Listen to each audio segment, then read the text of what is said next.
নিম্নের ম্যাট্রিক্সের র্যাঙ্ক নির্ণয় করো। সমাধান। সমাধানে দেওয়া আছে এ ইকুয়াল এই একটা ম্যাট্রিক্স দেওয়া আছে যার সারি সংখ্যা এবং কলামের সংখ্যা 3টা করে।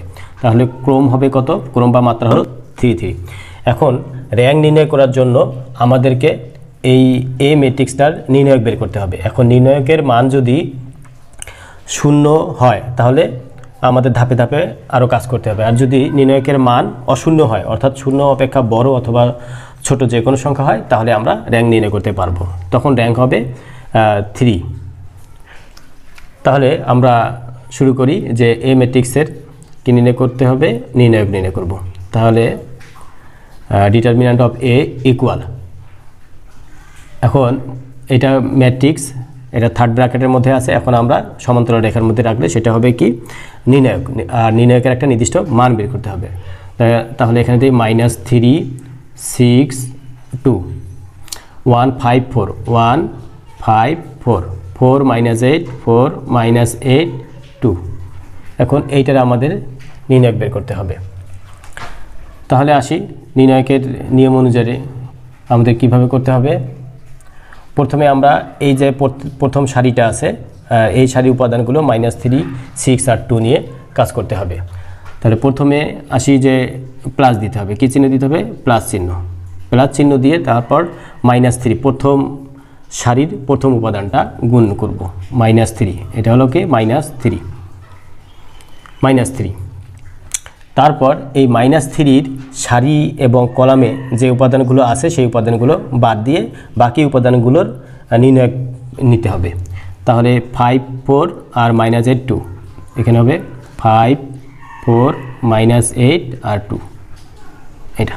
তাহলে প্রথমে আমরা নিচ্ছি প্লাস হিসাবে, তারপর সূত্র অনুযায়ী মাইনাস, প্লাসের পর কি নিব? -6 গুণ করব।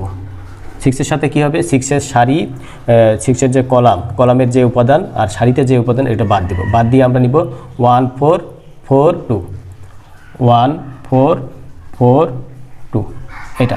তাহলে প্রথমে প্লাস, তারপর নিলাম কত? তারপর নিলাম কি? মাইনাস, তারপর নিব আবার প্লাস নিব। তাহলে আবার প্লাস দিই, প্লাস দিয়ে কত দিব? এখানে 2 নিব, এই 2 গুণ অবস্থায়। 2-এর সাথে মানের ম্যাট্রিক্স কী হবে?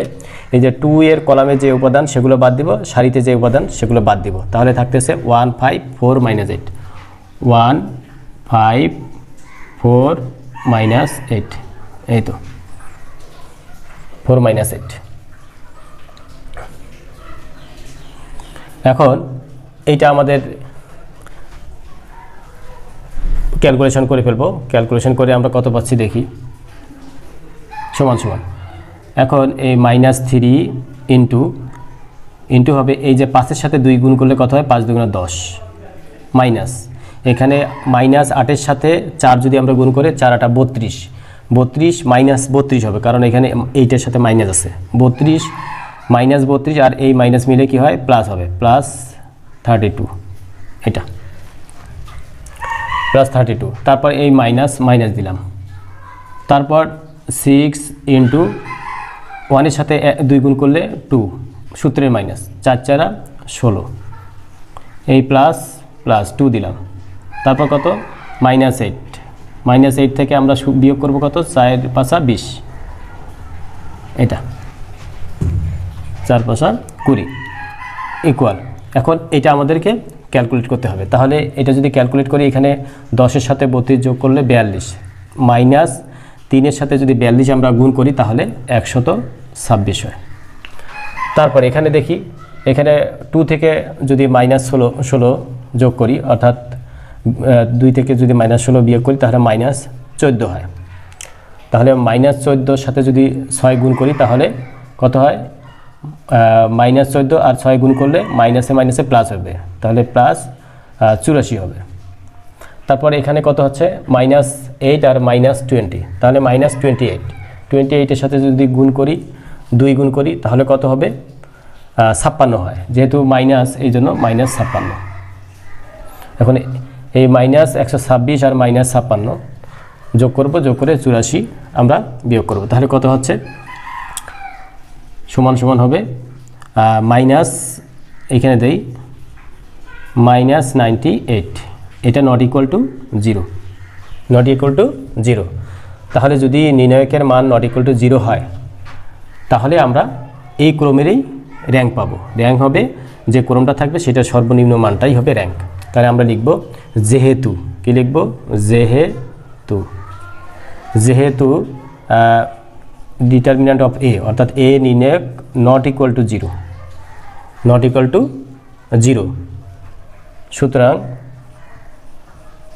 সুতরাং 3 ক্রমের জন্য র্যাঙ্ক অফ এ, এই যে রো দ্বারা এই র্যাঙ্ক প্রকাশ করা হয়, তাহলে rank of A, rank of A কত হবে 3।